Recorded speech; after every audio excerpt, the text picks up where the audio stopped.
Gigi Blankies proudly presents Musings with Steve and Teresa. They're here to enlighten, entertain, and inform about issues they think are important. They want people to think about how positive actions make positive people. Their show is captured and linked to YouTube. The programs are listed in the archives of both Blog Talk Radio and YouTube video, and you can watch them as well as listen. Now on with the show. Hello everyone, welcome to our show. We're very happy to have you with us today. Our program is captured and linked to YouTube, listed in the archives of both Blog Talk Radio and YouTube video as the Musings with Steve and Teresa, which strangely enough is the name of our program. I'm Steve, the co-host. I'm Teresa, the other co-host. We come to enlighten, entertain, and inform about issues we feel are important. We want you to think about how positive actions make positive people. Terry, it's coming up on Halloween there, and I don't see that reflected in your blankies, but tell me about what we got. Well, these are the finished products that I brought last week. Here's the green stripes with the I guess hot green binding. It turned out pretty good. And then we got the pink piece, and I'm going to get purple because this is purple, and I'm going to get a purple and make a purple one out of that. And then here's the cow in production. It's going to be it's the biggest one so far. It's I think I said 24 by 29 inches. And this one's 24 by 25, something like that. You couldn't bring yourself to cut that fabric down. No. A little bitty scraps. Yeah, I don't have any scraps. Yeah, well, they'll sell them all. Used it all. Yeah, so the new fleeces are coming off the sewing machine. All right. So I posted pictures on Facebook last night if you want to get a better look. And they're just the preliminary pictures. I'll take better pictures soon. Okay, you were telling me that your daughter, Randy Marie, is involved in a program. Why don't you talk about that a minute? Yeah, well, we're always saying, positive people, positive actions, and here's an example of some positive actions. Now, here in our little town of Portsmouth, there's some old parks, and we have this one that's really old called Mound Park because it has Indian mounds in it. But anyway, it's been abused and neglected and dumped on by who knows who, but it's trashed. And my daughter and my granddaughter live close by, and they like to go over there and play. So Randy got the burr and decided they're going to clean up the park. And actually, it's coming along quite well. And on November 3rd, they're having a big cleanup day. Cleanup, what she's calling a Mound Park Cleanup to Safety Day and Community Festival. And she is turning this into a little mini festival. She's gotten, the last thing I saw said car show, we got vendors coming, bands. She wants to have bands all afternoon, and in the process, gonna clean up the park and fix this and that and whatever needs done. And I think it's just absolute fabulous thing she's done, and you can join it on Facebook. It's Take Back Mound Park, Portsmouth, Ohio, and come join us. Yes, it's fantastic what she's doing, huh? I think it's a really example of how you can get off of the couch and make something happen. Yeah, she hasn't started this very long ago, and the Facebook, she's got over 300 likes on it, a list of some 25 that are promising to attend on the cleanup day, and I'm going to do what I can to make sure Gigi and her Blankies are there too. Fantastic. Yeah, I'll switch my days, and I'm going to Saturday, November 3rd, starts at noon. Starts at noon. Yeah. Well, we were researching Halloween here for a little bit, and we couldn't find any jokes that were fit for mixed company, but yeah. I had the thought of how about poems and limericks. Good idea, because I couldn't find So I got a few of them, and here I'd like to share. Some of these were written by little people, and some of them weren't. I can't tell you exactly all of them, but the one called Molly by Golly. There was an old witch named Mean Molly who thought swooping up kids quite jolly. Her broom broke, curse splat, she lost her black hat, and now Molly is riding the trolley. Here, I like this one. There once was a spider who only wanted some cider. All he found was some candy, and he thought it was dandy, and his stomach got wider and wider. he really puffed up there. Yeah. Well, Candy one of the Halloween poems from my childhood was Little Orphan Annie, written by James Whitcomb Riley. He lived from 1849 to 1916, and I believe this thing was published maybe in 1880 thereabout. I'm dating myself. But yeah, well, I remember it from my childhood because we lived in a house that it resonated with. We had a two-story house with a stairs that went all the way up to the stairs, and on the second floor, all of the bedrooms had fireplaces in them. And Mom and Dad slept in the front one, and Jim and I were in the back one, and Don, I don't remember where he was. He was only a little baby. No. But this was inscribed with all faith and affection to all little children, the happy ones, the sad ones, the sober and the silent ones, the boisterous and the glad ones, and the good ones, yeah, the good ones too, and all the lovely bad ones.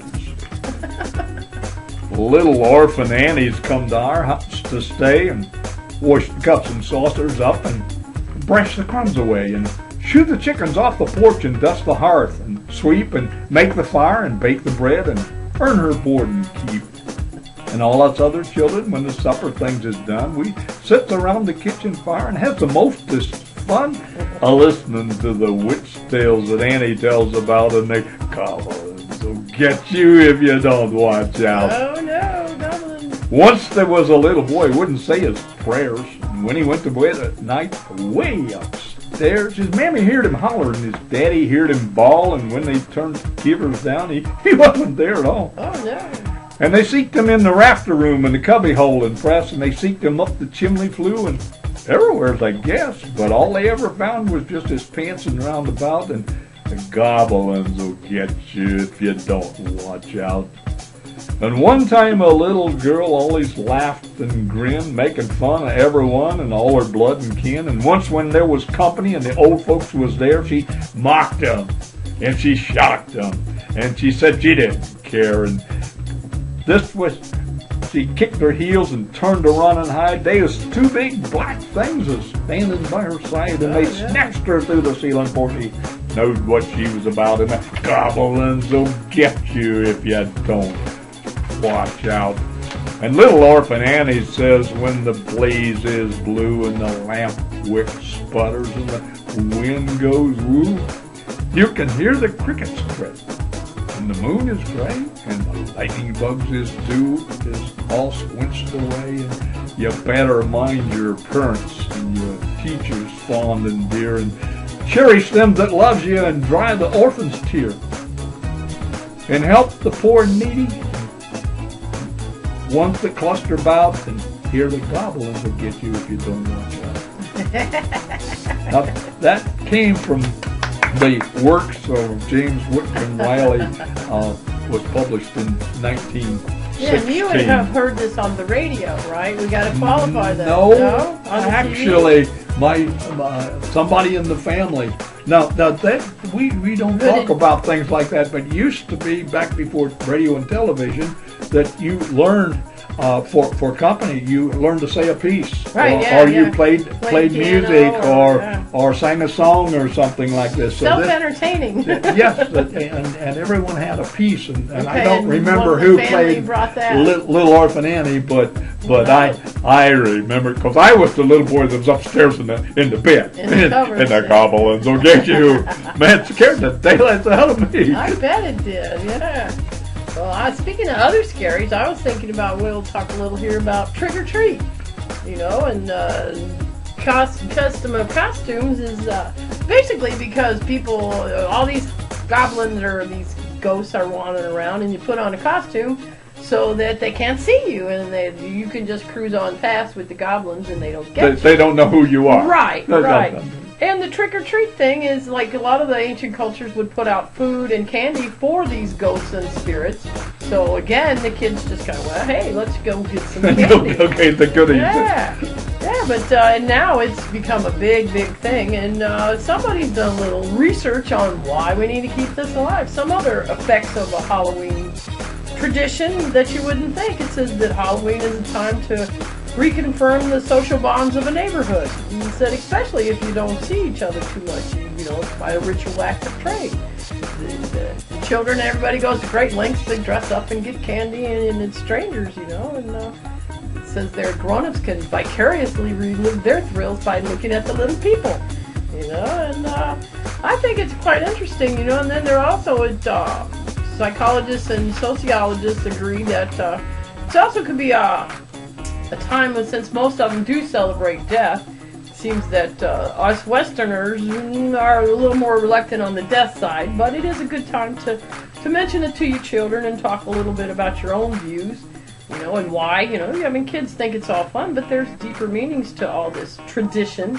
And it seems to be an agreement that it's also a time for people to let off steam of all ages, and has been since it started. It was hard, you know, like you said before, harvest is in, this is ready, it's time for a party and relax before we go into the darkness of the winter.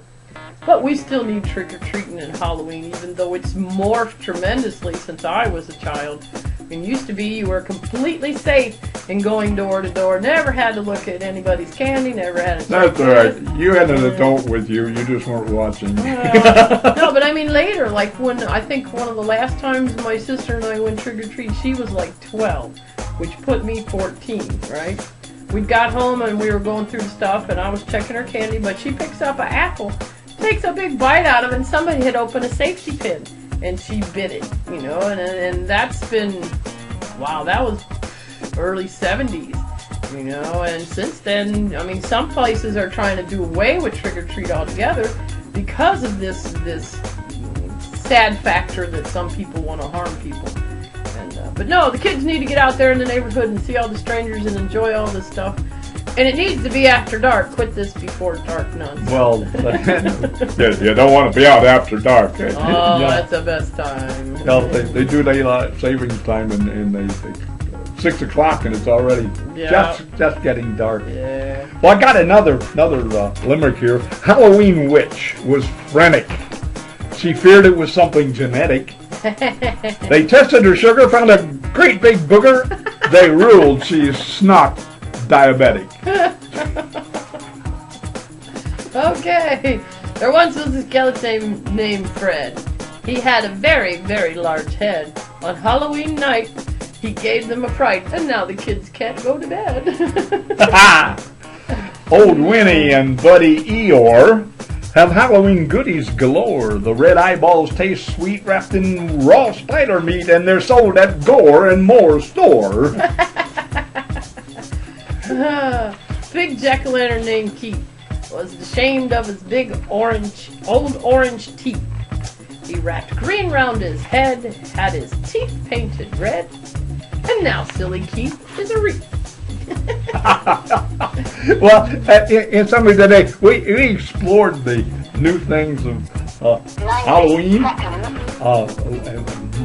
which there's certainly a lot of joy in celebrating an ancient holiday. And our mission on these Blog Talk radio presentations is to stimulate your thinking, prod your mind into new channels, pump up your interest in life, rebuild your enthusiasm, and whether you're pro or con, we insist you join us as we investigate, evaluate, and participate. Be part of the solution, not part of the problem. We want to thank you for listening to our broadcast today. The program is archived at Blog Talk Radio, captured and archived for YouTube video, and linked to our Facebook. Comments are welcome. We will return with our continuing viewpoints next Tuesday. I believe that's October the 22nd. I believe so. And we'll be discussing again more Halloween subjects. Join us, and maybe some of the positions will be yours. I'm Steve. 23rd. Okay, it isn't the 22nd. Okay, I'm corrected. Thank you for listening. Yeah, don't forget to look for the Blakeys on Facebook. I'm Teresa. And remember to think positive, Be positive. live positive, Enjoy. and goodbye. See ya. Gigi Blankies, thank you for listening to the podcast today. This program is archived at Blog Talk Radio, captured and archived for YouTube video, and linked to Facebook as Musings with Steve and Teresa. Think positive, be positive, live positive, and enjoy.